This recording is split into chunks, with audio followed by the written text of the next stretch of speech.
Hello everyone, I am Shruti G, Assistant Professor from the Department of Economics, Teresian College, Mysore. In this lecture, we will be studying the theory of comparative differences in cost, which has propounded by the classical economist David Ricardo. Let us go with the introduction. The classical theory of international trade was first formulated by Robert Torrance, David Ricardo and J.S. Mill, but their idea relates to the theory of comparative cost or comparative advantage. However, Adam Smith, the father of economics, advocated the principle of absolute advantage as the basis of international trade. Thus, we have two versions of classical theory of international trade. The first version is Adam Smith's theory of absolute cost advantage. The second version is Ricardo's theory of comparative differences in cost or comparative advantage. As I told in the introduction part, the comparative cost advantage theory was developed by the British economist David Ricardo in 1817 in his work called Principles of Political Economy and Taxation. Professor David Ricardo does not believe that absolute differences in cost of production is essential for trade between two countries. According to him, comparative differences in cost determine the trade relations between two countries.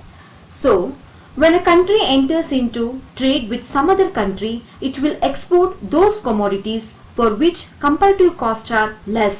It will import those commodities in which comparative costs are high. According to Ricardo, this is the basis of international trade. He has also explained why the production costs differ from one country to the other country. The various factors like geographical division of labor, differences in climate and natural resources, geographical situation, efficiency of labor, availability of resources, and specialization of labors.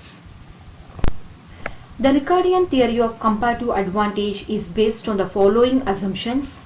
Ricardo assumed that there are only two countries, England and Portugal, and both the countries are producing the same commodities, wine and cloth, and the labor is the only factor of production, and both the countries are having the similar taste.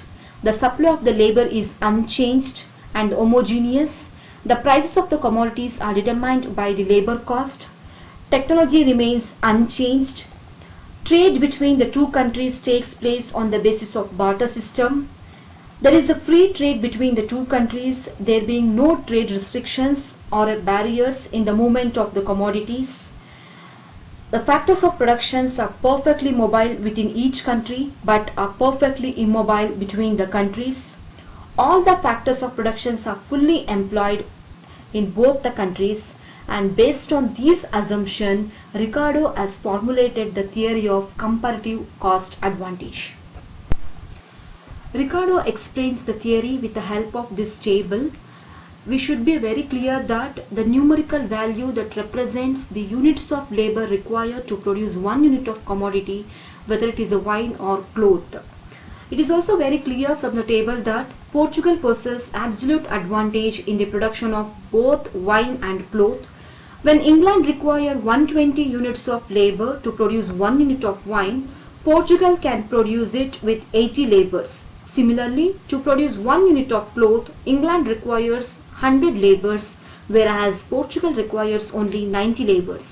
Therefore, Portuguese labor is more efficient than English labor in producing both the goods. However, Portugal would benefit more by producing wine and exporting it to England, because she has a greater comparative advantage in the production of wine. The comparative cost of production of wine is less than the comparative cost of production of cloth. On the other hand, England should specialize in the production of cloth, in which it has the least comparative disadvantage.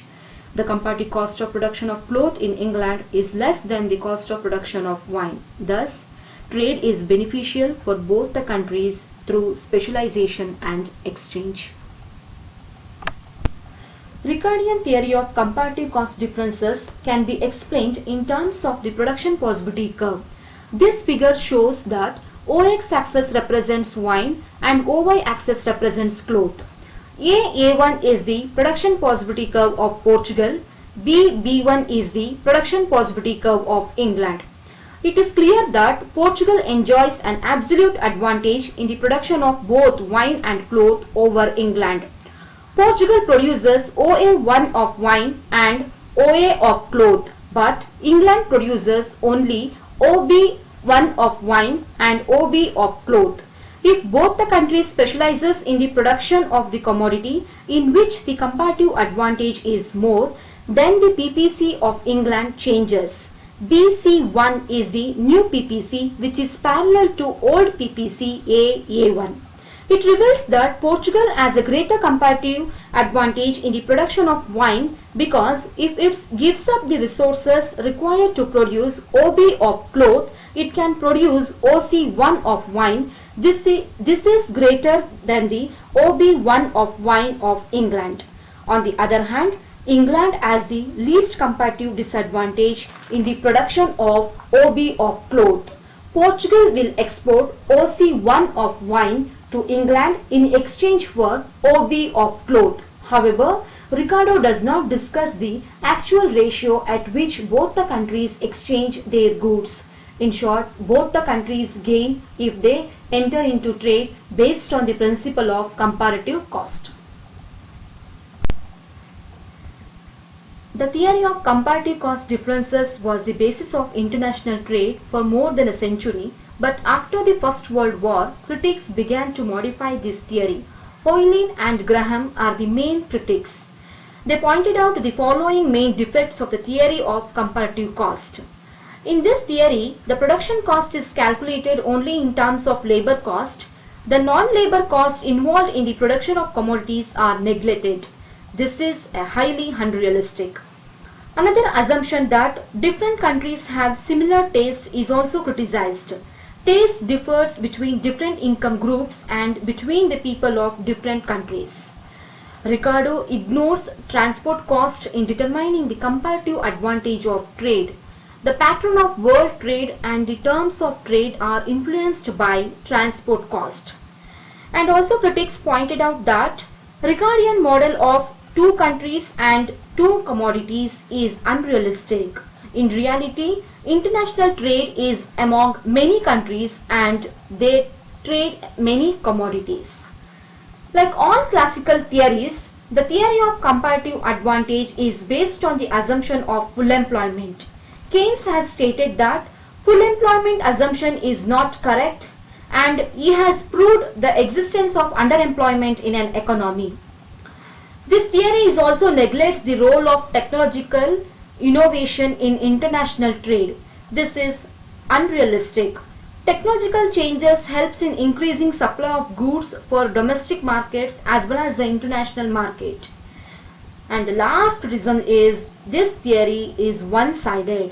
It considers only supply side of international trade and neglects the demand side. Despite of these weaknesses, Ricardian theory of comparative advantage has remained very strong in its basic structure. It contains an important element of truth. We can conclude a theory with Professor Samuelson, yet for all its oversimplification, the theory of comparative advantage has in it a most important glimpse of truth. A nation that neglects the comparative advantage may have to pay heavy price in terms of living standards and potential rates of growth. Thank you. Hope this session will be helpful to you.